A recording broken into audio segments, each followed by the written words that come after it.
Amado, permíteme comenzar con una pregunta que no busca herir, pero sí despertar.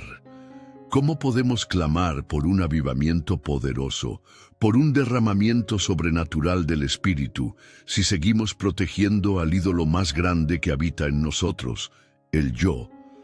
Decimos que queremos ver fuego descender, pero cuando ese fuego se acerca a consumir nuestro orgullo, nuestra comodidad, nuestras ambiciones, corremos para proteger aquello que en realidad debería ser puesto en el altar.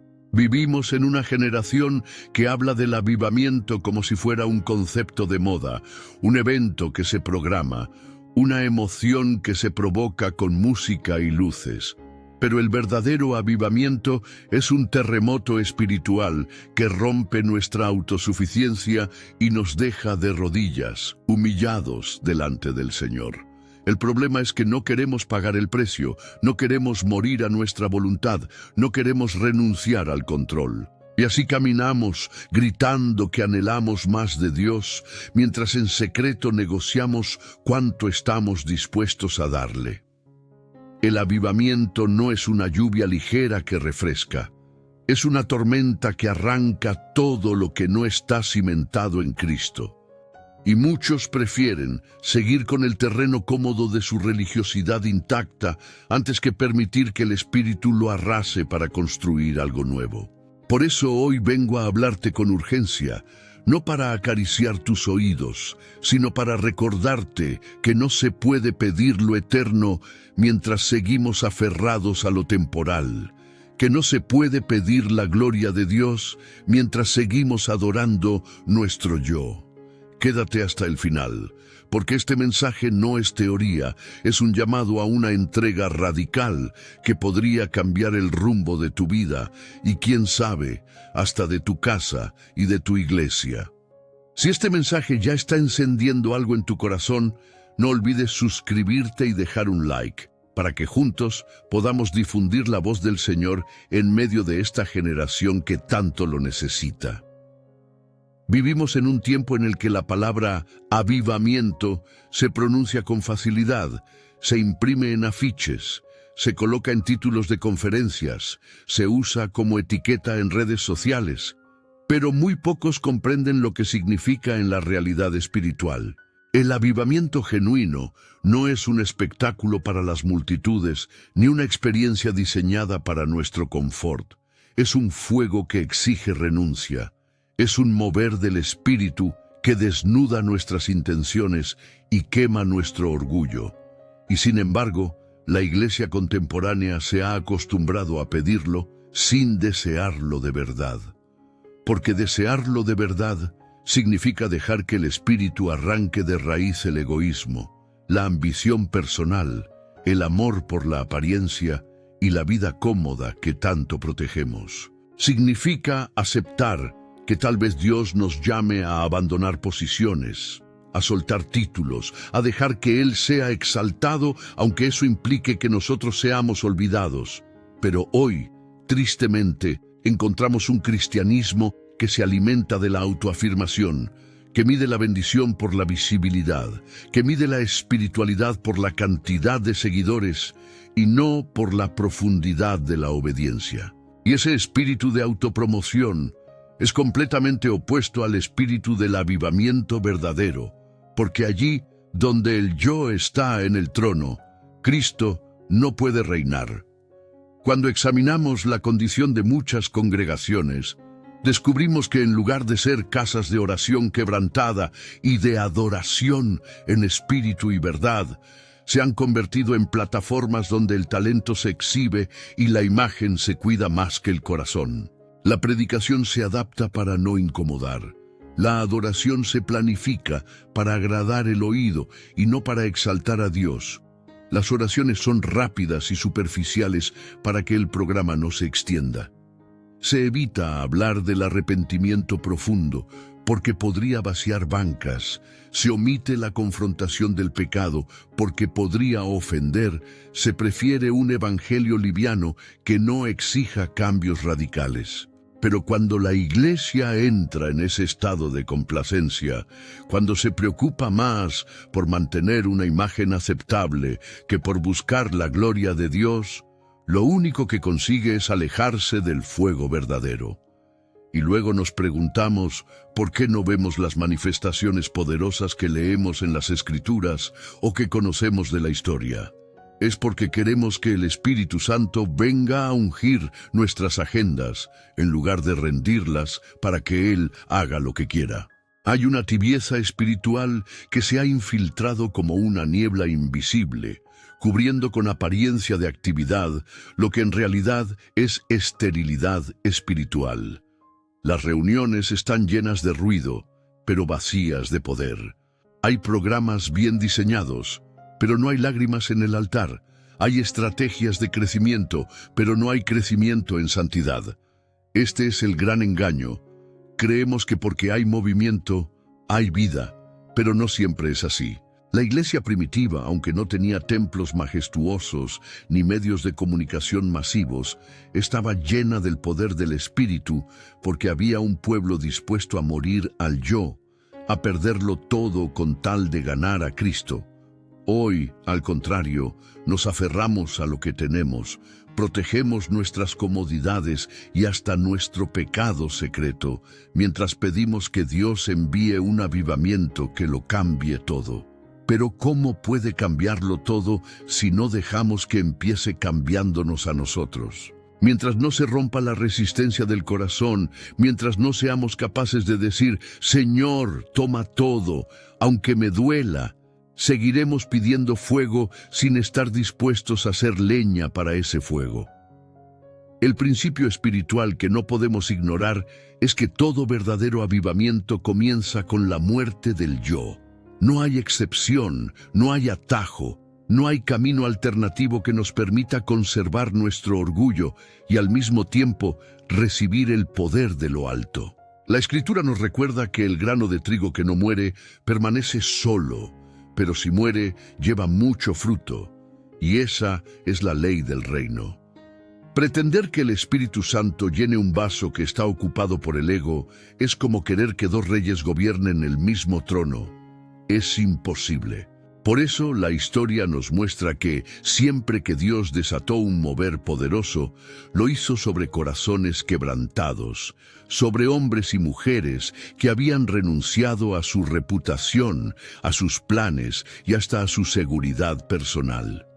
Cuando Pedro, Juan y los demás apóstoles fueron llenos del Espíritu, no estaban buscando fama ni posiciones.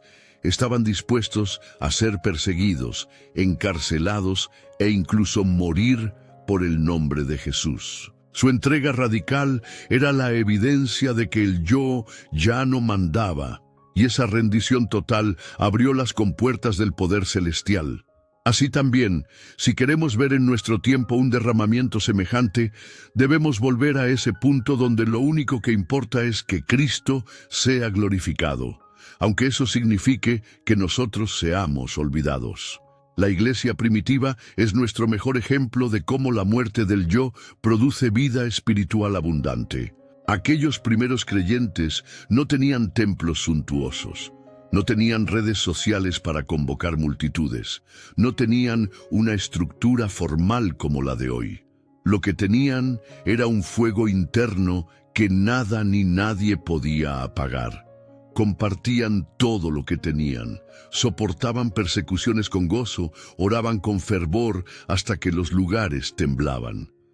Ellos no negociaban con el pecado, no buscaban acomodar el mensaje para agradar, no buscaban excusas para evitar la obediencia. Y ese nivel de entrega era precisamente lo que atraía la gloria de Dios.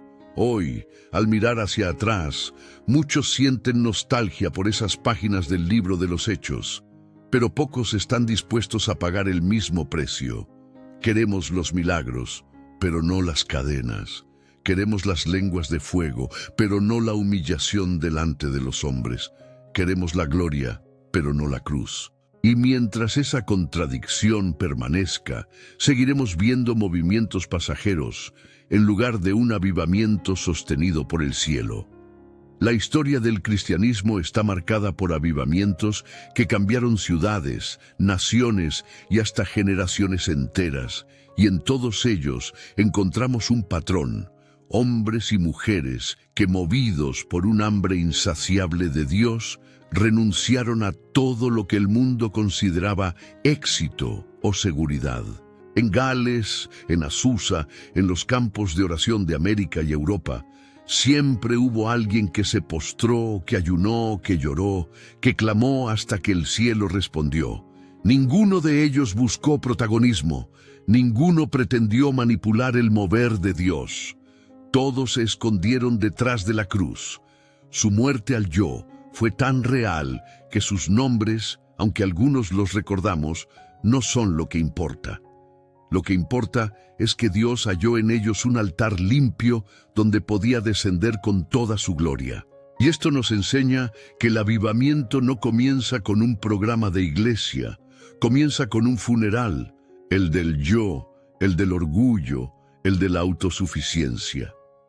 Morir al yo no es un acto simbólico ni una frase bonita que repetimos en una oración. Es una decisión diaria, una rendición constante en cada pensamiento, en cada acción, en cada reacción. Es permitir que el Espíritu Santo confronte lo que aún no se parece a Cristo y no justificarnos ni resistir. Es elegir el perdón cuando quisiéramos venganza. Es servir cuando nadie nos aplaude. Es callar cuando nuestro orgullo quiere defenderse. Es obedecer cuando todo en nosotros quiere decir no. Este camino es incómodo, pero es el único que lleva al avivamiento verdadero. Porque allí donde el yo muere, Cristo vive con poder. Y cuando Cristo vive con poder en una persona, esa persona se convierte en un canal por el cual Dios puede tocar multitudes. Por eso, si de verdad anhelamos un avivamiento, debemos dejar de pedir estrategias y empezar a pedir funerales del yo, para que de esa muerte brote la vida que solo el Espíritu puede dar. Si hay una práctica que puede abrir las puertas del avivamiento verdadero, es el arrepentimiento profundo. No hablo de un momento emocional al final de un culto, donde unas lágrimas caen y luego todo sigue igual, sino de una postura permanente del corazón que reconoce su necesidad diaria de la gracia de Dios. El arrepentimiento genuino no es solo reconocer que hemos hecho algo mal, sino odiar el pecado como Dios lo odia y apartarnos de él con toda nuestra fuerza. La iglesia de hoy, en muchos casos, ha reemplazado el arrepentimiento por una aceptación superficial de la imperfección, como si decir todos fallamos fuera suficiente para justificarnos y seguir como estamos. Pero el Señor no busca excusas. Busca corazones quebrantados que digan, límpiame y no me sueltes hasta que sea como tú quieres. Si no aprendemos a vivir en un estado de humillación constante delante de Dios, nunca veremos la plenitud de su mover. El avivamiento siempre empieza con gente que, postrada en el suelo, clama por misericordia y no se levanta hasta recibirla. Confrontemos la realidad.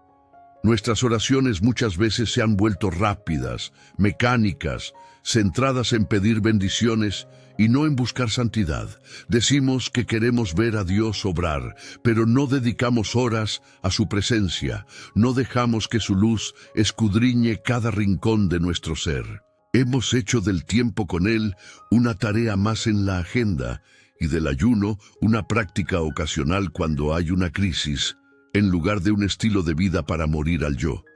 El verdadero arrepentimiento no teme ser expuesto. Al contrario, lo busca, porque sabe que solo lo que se expone a la luz puede ser sanado. Por eso, si la iglesia quiere avivamiento, debe volver a los altares, no para cantar canciones emotivas, sino para llorar por su condición, para confesar pecados ocultos, para dejar de negociar con lo que sabe que ofende a Dios. Allí, en ese terreno sagrado de la honestidad absoluta, es donde el Espíritu Santo se derrama. No podemos ignorar el papel que la tecnología y el entretenimiento han jugado en adormecer nuestra sensibilidad espiritual. Pasamos horas alimentando nuestros sentidos con imágenes, sonidos y mensajes que apagan el fuego de la oración, que nos distraen de la voz de Dios y nos anestesian contra la convicción del Espíritu. La falta de silencio y de tiempo a solas con el Señor nos ha hecho superficiales, incapaces de escuchar las instrucciones precisas que Él quiere darnos. El arrepentimiento profundo exige que desconectemos esas voces para escuchar solo la suya, que apaguemos lo que nos roba atención para encender el altar interior. Tal vez esto signifique renunciar a hábitos que parecen inofensivos, pero que están robando espacio en nuestro corazón. Tal vez signifique enfrentar conversaciones incómodas o cortar relaciones que nos alejan de Dios. Lo cierto es que no podemos vivir llenos de distracciones y esperar que el Espíritu Santo tenga el primer lugar. Hoy el llamado es claro. Establece una rutina radical de búsqueda y santidad. Levántate más temprano si es necesario, apaga el teléfono, apártate a un lugar secreto, abre la Biblia y deja que sus palabras te atraviesen como espada. No te conformes con una oración fría, lucha en la presencia de Dios hasta que tu corazón se derrita. No esperes a que un predicador famoso ore por ti. Tú mismo tienes acceso al trono de la gracia. Haz del arrepentimiento una disciplina diaria, no porque Dios quiera verte sufrir, sino porque en ese quebranto Él puede llenarte de vida. Y si lo haces, no solo experimentarás un cambio personal, sino que empezarás a ver cómo tu entorno también se transforma, porque el avivamiento siempre comienza en alguien que decide ponerse de rodillas y no levantarse hasta que el cielo responda. La palabra de Dios es clara. Quien quiera seguir a Cristo debe negarse a sí mismo, tomar su cruz cada día y seguirle. No es una invitación opcional para los más espirituales, es un mandato para todos los que quieren ser discípulos. Negarse a sí mismo es la esencia de morir al yo, y no se trata solo de renunciar a cosas malas, sino también a aquellas que, siendo lícitas, se convierten en obstáculos para obedecer plenamente. Pablo declaró que estaba crucificado con Cristo y que ya no vivía él, sino que Cristo vivía en él.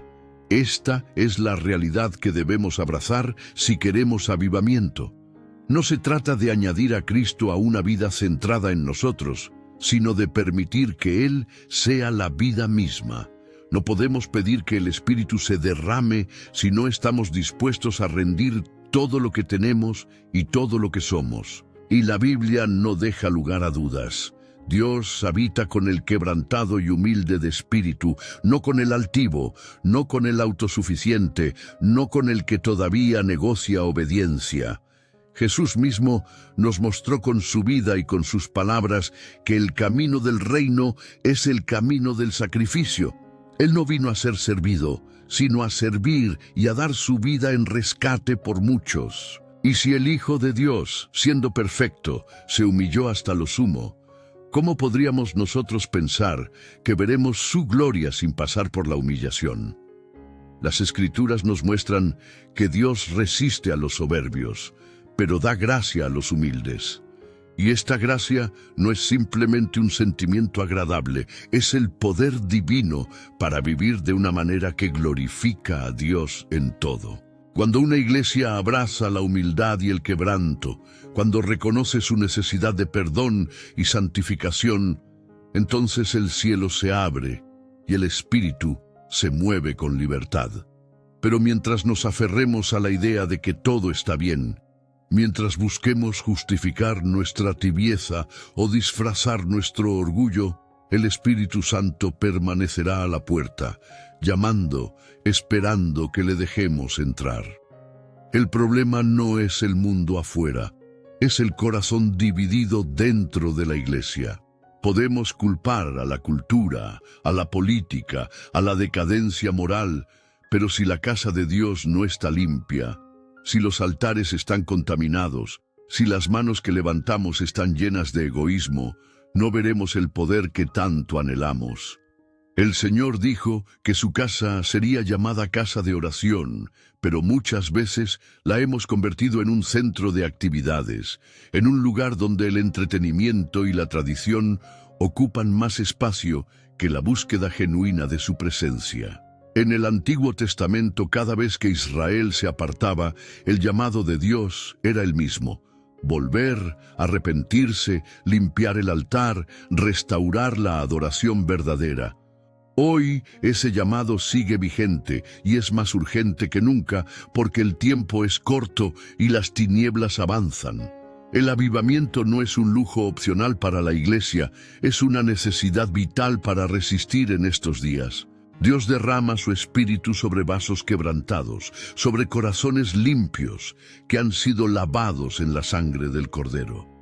No es una cuestión de carisma, de talento o de influencia. Es una cuestión de pureza y entrega. Los grandes moveres de Dios no comenzaron con multitudes, comenzaron con unos pocos que se postraron, que oraron, que ayunaron y que decidieron vivir apartados para Él. El fundamento bíblico es sólido. Donde hay santidad, hay poder. Donde hay obediencia, hay manifestación. Donde hay muerte al yo, hay vida en abundancia. Por eso, este es un tiempo para examinarnos, para permitir que el Espíritu Santo nos muestre lo que debemos entregar y para hacerlo sin reservas. El precio es alto, pero la recompensa es infinita. La presencia manifiesta de Dios en medio de su pueblo, transformando vidas, restaurando familias, salvando almas y glorificando a Cristo sobre toda cosa creada. Hay una necesidad urgente en la Iglesia de volver a tener hambre y sed verdaderas por Dios. No una emoción pasajera que se enciende en una conferencia y se apaga en pocos días, sino un clamor profundo que arde en lo más íntimo y que no se sacia con nada que este mundo pueda ofrecer. Esta hambre es incómoda porque nos lleva a cuestionar nuestras prioridades, a dejar cosas que antes considerábamos intocables, a reorganizar toda nuestra vida para buscar lo eterno. La presencia de Dios no es un accesorio, es nuestra razón de existir, y sin ella la vida pierde sentido, aunque tengamos éxito, reconocimiento o comodidades. Por eso, el llamado es a decidir que no podemos conformarnos con lo superficial, que no podemos seguir entretenidos mientras nuestro espíritu languidece. El avivamiento no vendrá a los satisfechos, vendrá a los hambrientos, no vendrá a los que dicen, ya tengo suficiente, sino a los que lloran, porque saben que aún no han tocado las profundidades de la gloria divina. Cuando miramos a la historia, vemos que las vidas que más han impactado al mundo para Cristo fueron aquellas que se rindieron completamente. No fueron personas con vidas perfectas o talentos extraordinarios, sino hombres y mujeres comunes que tomaron una decisión radical. Todo para Cristo, nada para mí. David Brainerd, misionero a los pueblos indígenas de América, pasó sus últimos años enfermo y débil, pero oraba de rodillas en la nieve hasta quedar empapado y exhausto porque su corazón ardía por ver almas salvadas. George Whitefield predicó hasta perder la voz, sin importar el clima o el cansancio, porque sabía que la eternidad estaba en juego. Estos ejemplos nos muestran que no se trata de cuánto tenemos o de cuán fuertes somos, sino de cuánto estamos dispuestos a entregar para que Cristo sea conocido. Y si ellos lo hicieron en su tiempo, ¿por qué nosotros, con tantos recursos y facilidades, nos conformamos con tan poco? Vivir para Cristo significa más que asistir a cultos y participar en actividades eclesiásticas. Es entregar cada área de nuestra vida, nuestras finanzas, nuestras relaciones, nuestras ambiciones, nuestro tiempo. Significa renunciar a nuestra voluntad cuando choca con la suya, incluso si duele, incluso si nadie más entiende. Significa dejar de vivir para ser vistos y comenzar a vivir para ser fieles. La entrega total es un camino solitario muchas veces, porque no todos estarán dispuestos a acompañarnos en la renuncia. Pero es el único camino que conduce a la vida abundante en el Espíritu. Y aunque este camino es estrecho, está lleno de la presencia de Dios, y eso lo compensa todo. Cuando Él es nuestro todo, nada que perdamos nos puede destruir, porque nuestra recompensa no está en lo que vemos, sino en lo que esperamos. Hoy quiero que entiendas que tú puedes ser parte de la respuesta y no del problema. No importa tu pasado, tu posición social, tu nivel de conocimiento bíblico o tu edad. Lo que importa es que estés dispuesto a rendirte. El avivamiento no comenzará en un estadio lleno, comenzará en tu habitación, cuando cierres la puerta y digas, Señor, aquí estoy, haz lo que quieras conmigo. Comenzará cuando dejes de justificar lo que sabes que debes entregar. Cuando tu oración pase de pedir bendiciones a pedir quebrantamiento, cuando tu corazón arda más por la gloria de Dios que por cualquier otra cosa. Y si tú lo haces, si permites que el Espíritu Santo te consuma por completo, tu vida será un testimonio viviente de que el avivamiento no es un mito del pasado, sino una realidad presente para todo aquel que muere al yo y vive para Cristo. Hay una necesidad urgente en la iglesia de volver a tener hambre y sed verdaderas por Dios. No una emoción pasajera que se enciende en una conferencia y se apaga en pocos días, sino un clamor profundo que arde en lo más íntimo y que no se sacia con nada que este mundo pueda ofrecer. Esta hambre es incómoda porque nos lleva a cuestionar nuestras prioridades, a dejar cosas que antes considerábamos intocables, a reorganizar toda nuestra vida para buscar lo eterno. La presencia de Dios no es un accesorio, es nuestra razón de existir, y sin ella la vida pierde sentido, aunque tengamos éxito, reconocimiento o comodidades. Por eso, el llamado es a decidir que no podemos conformarnos con lo superficial, que no podemos seguir entretenidos mientras nuestro espíritu languidece. El avivamiento no vendrá a los satisfechos, vendrá a los hambrientos, no vendrá a los que dicen, ya tengo suficiente, sino a los que lloran porque saben que aún no han tocado las profundidades de la gloria divina. Cuando miramos a la historia, vemos que las vidas que más han impactado al mundo para Cristo fueron aquellas que se rindieron completamente. No fueron personas con vidas perfectas o talentos extraordinarios, sino hombres y mujeres comunes que tomaron una decisión radical. Todo para Cristo, nada para mí. David Brainerd, misionero a los pueblos indígenas de América, pasó sus últimos años enfermo y débil, pero oraba de rodillas en la nieve hasta quedar empapado y exhausto, porque su corazón ardía por ver almas salvadas. George Whitefield predicó hasta perder la voz, sin importar el clima o el cansancio, porque sabía que la eternidad estaba en juego. Estos ejemplos nos muestran que no se trata de cuánto tenemos o de cuán fuertes somos, sino de cuánto estamos dispuestos a entregar para que Cristo sea conocido.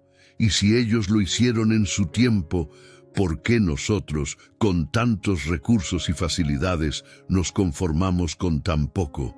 Vivir para Cristo significa más que asistir a cultos y participar en actividades eclesiásticas.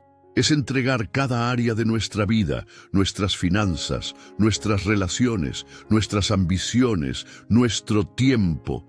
Significa renunciar a nuestra voluntad cuando choca con la suya, incluso si duele, incluso si nadie más entiende. Significa dejar de vivir para ser vistos y comenzar a vivir para ser fieles. La entrega total es un camino solitario muchas veces, porque no todos estarán dispuestos a acompañarnos en la renuncia, pero es el único camino que conduce a la vida abundante en el Espíritu. Y aunque este camino es estrecho, está lleno de la presencia de Dios, y eso lo compensa todo. Cuando Él es nuestro todo, nada que perdamos nos puede destruir, porque nuestra recompensa no está en lo que vemos, sino en lo que esperamos. Hoy quiero que entiendas que tú puedes ser parte de la respuesta y no del problema. No importa tu pasado, tu posición social, tu nivel de conocimiento bíblico o tu edad. Lo que importa es que estés dispuesto a rendirte. El avivamiento no comenzará en un estadio lleno, comenzará en tu habitación, cuando cierres la puerta y digas, Señor, aquí estoy, haz lo que quieras conmigo. Comenzará cuando dejes de justificar lo que sabes que debes entregar, cuando tu oración pase de pedir bendiciones a pedir quebrantamiento, cuando tu corazón arda más por la gloria de Dios que por cualquier otra cosa. Y si tú lo haces, si permites que el Espíritu Santo te consuma por completo, tu vida será un testimonio viviente de que el avivamiento no es un mito del pasado, sino una realidad presente para todo aquel que muere al yo y vive para Cristo.